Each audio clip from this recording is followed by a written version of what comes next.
fait, Dragon Ball Multiverse, c'est une suite qu'on a inventée entre fans. Ça a commencé en 2007-2008. On a eu envie de créer notre propre histoire.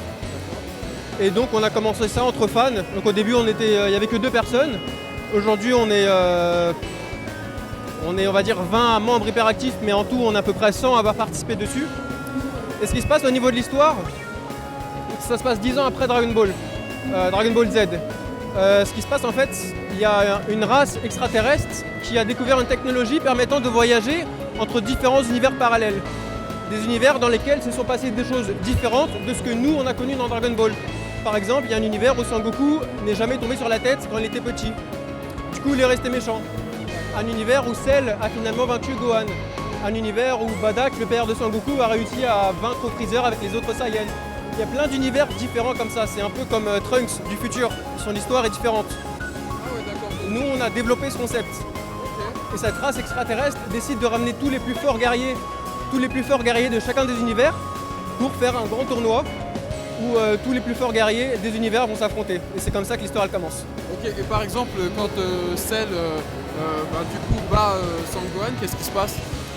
Alors, quand Cell bat Sangohan, en fait, il y a une histoire. En fait, en plus de raconter l'histoire du tournoi, on raconte l'histoire des passés des différents univers.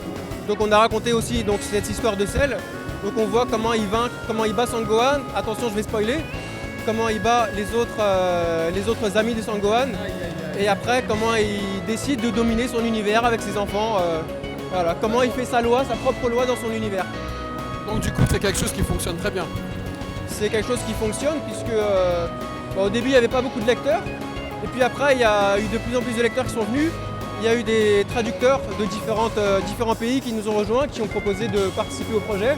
Donc aujourd'hui on est traduit dans un peu plus de 20 langues jusqu'au Japon et on est à peu près aujourd'hui sur le site il y a à peu près 110 000 vues par jour. Donc ouais, c'est pour un projet amateur, nous on est que des amateurs, c'est beaucoup plus gros que ce qu'on pensait faire au début. Quelles sont vos actualités? Les actualités, on est à 3 pages par semaine. Donc là aujourd'hui on est venu à Paris Manga, on fait des festivals pour proposer simplement pour permettre une rencontre entre les lecteurs et les auteurs. Donc là on fait Paris Manga, prochainement on sera à Japan Touch à Lyon, très certainement aussi Art to Play à Nantes. Voilà, en gros voilà.